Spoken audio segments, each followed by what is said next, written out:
नमस्कार मित्रों, अतुल आश्रम में आपका स्वागत है। भगवत गीता के 16वें अध्याय में दैवी संपदा और आसुरी संपदा के बारे में बताया गया है। मतलब डिवाइन पर्सन्स में दैवी गुणों से संपन्न व्यक्ति में कौन सा गुण होता है और आसुरी गुणों से संपन्न व्यक्ति में कौन कौन से गुण होते हैं, इनको बताया गया है, इनकी गणना की गई है ताकि हम देख सकें, जांच सकें कि हम कहाँ पर हैं, हमारी कितनी प्रगति हुई है। वस्तुतः सूर्योदय के पूर्व जैसे पूर्व दिशा में लाली छा जाती है, वैसे ही व्यक्ति जब पूर्णता के निकट होता है, जब बिल्कुल डिवाइन होने चला जाता है, देवत्व के बिल्कुल निकट होता है, तो उसमें सद्गुणों का उदय होता है। और ऐसे सद्गुणों को परिगणित किया गया है जिनकी संख्या 26 है। सद्गुण तो ऐसे बहुत हैं, लेकिन यहाँ पर गिना गया है गीता में। 16वें अध्याय के शुरू के 3 श्लोकों में दैवी संपदा का वर्णन है। उसमें 2 बड़े महत्वपूर्ण हैं अगर आप सोचें। पहला क्या है? अभयम। देखिए, श्री भगवान उवाच अभयम सत्व संशुद्धि। तो अभयम पहला है। और अंतिम गुण बताया गया है अद्रोहो नतिमानिता। नतिमानिता अंतिम है। तो अभय से शुरू होकर के नम्रता तक, बीच में सारे सद्गुण की सेना चल रही है। आगे आगे अभय चलता है और अंत में है नम्रता। क्योंकि नम्रता ना हो तो कभी कभी पीछे से अटैक होता है। किला के पिछले दरवाजे से शत्रु घुस जाता है, ठीक है, अगले दरवाजे पर तो बहुत अच्छी व्यवस्था है, वहाँ अभय खड़ा है। तो जितनी निर्भयता की आवश्यकता है उतनी ही नम्रता की आवश्यकता है, तभी हमारे सद्गुणों की रक्षा हो जाएगी। बड़ा अद्भुत है। अचरज अचरज माया, प्रभु की कैसी माया है कि हम पर अटैक अगर बहुत बहादुर हैं तो आगे से नहीं होता है, पीछे से अटैक होता है, जहाँ नम्रता में कभी कभी कमी आ जाती है। और ये नम्रता की कमी, क्या कहें, प्रभुता पाए काह मद नहीं, किसमें नहीं होता है। आपके 2-4 किताब पब्लिश हो गए, आप में अहंकार आ जाएगा। ऐसा होता है और स्वाभाविक भी है, क्योंकि बचपन से ही आपको टॉफी मिलता आया है, हर बात में वाह बेटे वाह। काउंटिंग, गिनती याद हो गया, वाह बेटे आपको बोला गया। पहाड़ा याद कर लिया है, टेबल याद कर लिया, वाह बेटे। जोड़ घटाओ, जीवन भर माँ बाप और बड़े लोगों ने जो वाह बेटे कहा, उससे क्या हुआ, हमारा मनोबल बढ़ता है, हम आगे बढ़ते हैं। और हम वाह बेटे के चक्कर में फंसे रह जाते हैं, इससे आगे नहीं निकलते। फिर हम जीवन भर यही वाह बेटे खोजते हैं, जब नहीं मिलता तो हम खुद ही अपना वाह बेटे शुरू कर देते हैं, अपनी प्रशंसा खुद ही कर देते हैं और अपने को हम बढ़ चढ़ के बताने लगते हैं। ये जीव मात्र के साथ ऐसा होता है। इसमें ऐसा नहीं है कि साधारण जीव जो लंबे चौड़े व्यक्तित्व जिनका रिकॉग्नाइज किया गया है, वो भी इस चक्कर में पड़ जाते हैं। और इसीलिए शास्त्रज्ञ महापुरुषों ने कहा है कि 3 तरह की ऐसनाएं होती हैं। वित्त ऐषणा, वित्त को प्राप्त करें। लोकेशना, पुत्रेशना, पुत्र संतति खूब हो। और लोकेशना, हमारा वाह वाह हो। मानस में गोस्वामी जी ने कहा है, सुतवित लोक ऐसना तीनी, के ही के चित्त यही कृत न मलिनी। किसके चित्त को इसने मलिन नहीं किया, ये सुतवित लोक। तो लोकेशना कभी कभी फकीरों में, साधुओं में भी होता है। वो लंगोटी लगा करके बैठे हैं, उन्हें कुछ नहीं चाहिए, भिक्षा मांग रहे हैं, पेड़ के नीचे बैठे हैं, कोई एसी पंखा कुछ नहीं चाहिए, लेकिन उनके भीतर भी आता है कि ये सब नश्वर जगत है, इंद्र को भी नहीं समझ में आ रहा है ये बात। और फिर उनको भी जय जयकार, हाँ, महामंडलेश्वर श्री श्री श्री अगर 108 नहीं लगाए तो वो नाराज हो जाते हैं, क्योंकि इस तरह की उनको आदत लग जाती है चापलूसी की। शिष्यों का जय जयकार और वाह वाह अगर ये नहीं मिला तो वो नाराज हो जाते हैं। फिर इससे भी बढ़ चढ़ के वो क्या करते हैं कि स्थापित सिद्धांतों को काटने लगते हैं, सामने वाले की योग्यता को न देख करके उसके ऊपर इम्पोज करने लगते हैं। ऐसा देखिए क्लास में भी होता है। मैं क्या, सभी टीचर ऐसा जानते हैं। एप्लीकेशन ऑफ डेरिवेटिव पढ़ा रहा था तो पता चलेगा कुछ बच्चों का उसके पहले का भी चैप्टर नहीं किया हुआ है, कुछ का उसके पहले का भी चैप्टर नहीं किया हुआ है, तो वो बिल्कुल लड़खड़ाएंगे। अब या तो दो तरीका है, उनको डांटा जाए, उनको क्लास से बाहर निकाल दिया जाए, या फिर उनके स्तर पर जा करके उनको समझाया जाए, या उनके लिए कुछ उनके स्तर पर व्यवस्था की जाए। ठीक है, आप देखिए गणित में पहले गिनती सीखते हैं, तब पहाड़ा सीखते हैं, तब लघुत्तम महत्तम सीखते हैं। अगर लघुत्तम महत्तम में क्लास में किसी को दिक्कत आती है HCF LCM में, तो पहले उसे हमें वहाँ वेट करें, उसको गिनती पहाड़ा के टीचर के पास भेजें, काउंटिंग और टेबल सिखाएं।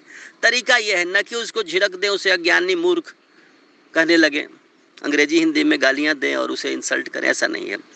इस तरह के धैर्य की बड़ी आवश्यकता है आचार्यों में, गुरु में, माता में तो धैर्य है ही, पिता में धैर्य है। और ऐसा होता है, बहुत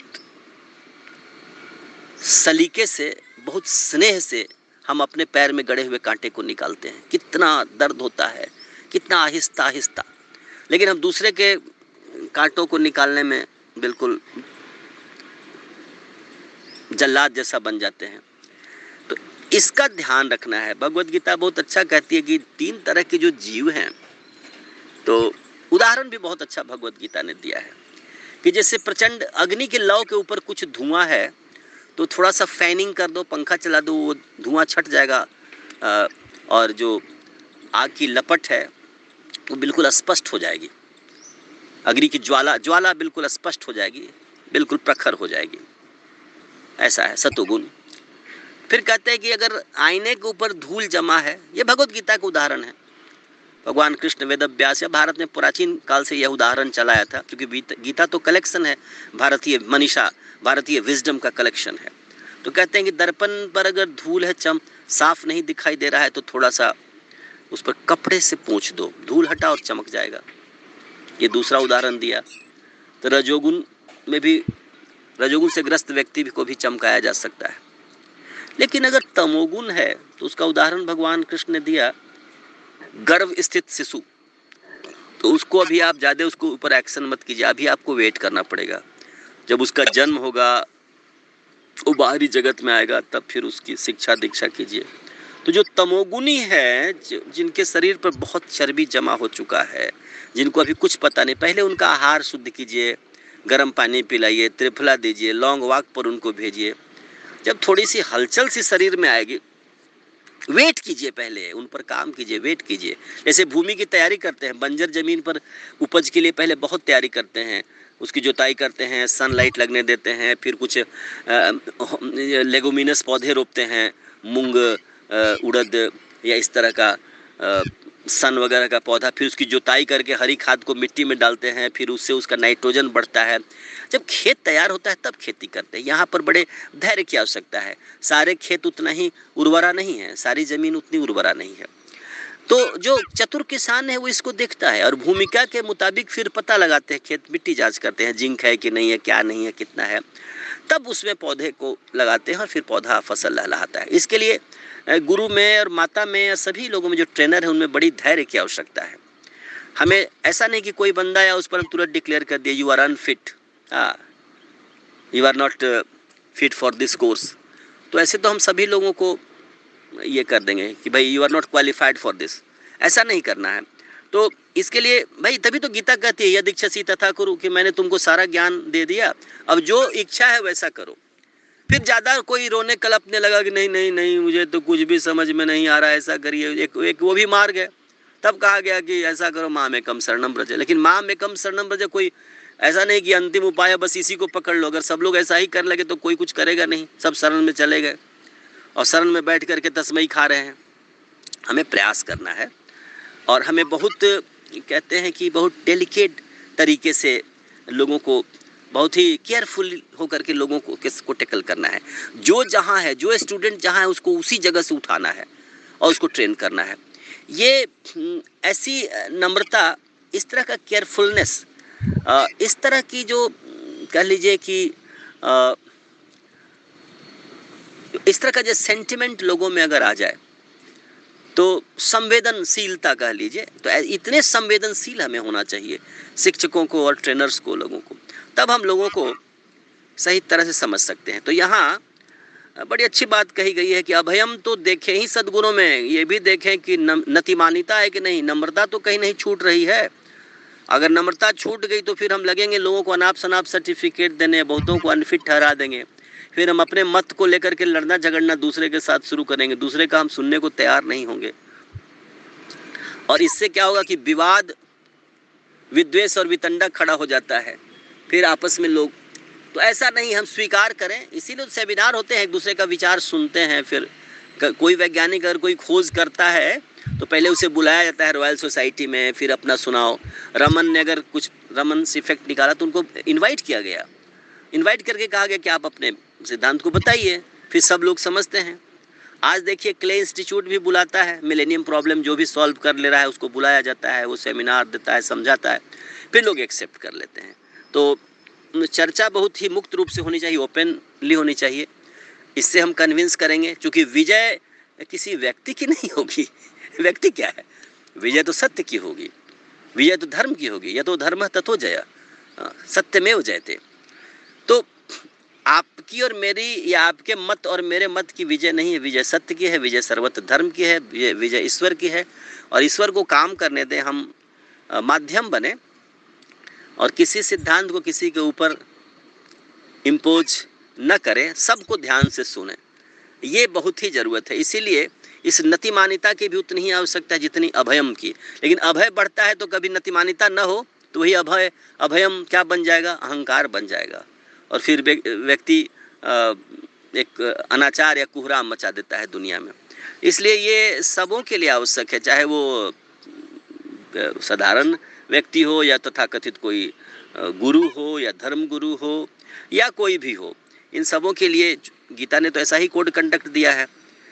तो अभयम सत्व संशुद्धि, और अंत में आता है अद्रोहो नतिमानिता। इसके भीतर सारे सद्गुणों का वर्णन किया गया है। तो आइए हम मिलजुल करके मनन करें भगवद गीता के 16वें अध्याय के इन 3 श्लोकों को और देखें कि क्या हम में ये सारे सद्गुण हैं, और हैं तो फिर हम, अच्छी बात है, इनका हम कैसे विकास करते हैं, कोई सद्गुण छूट तो नहीं जा रहे हैं। तो फिर ध्यान दे मित्रों, अभयम नतिमानिता, इन्हीं 2 गुणों के भीतर सारे सद्गुण छिपे हुए हैं। तो इस सद्गुणों की सेना में आगे आगे अभय है, पीछे पीछे नतिमानिता है, नम्रता है, और ये दोनों न छूटें, फिर सारे सद्गुणों का बहुत अच्छा विकास होगा। हम सामने वालों को सुने। Actually we should provide positive assistance in right thinking. ठीक है, सही सोच में हम एक विधायक सहयोग करें और सबको विकसित होने दें। धन्यवाद। जय श्री राम, जय भारत, जय जगत।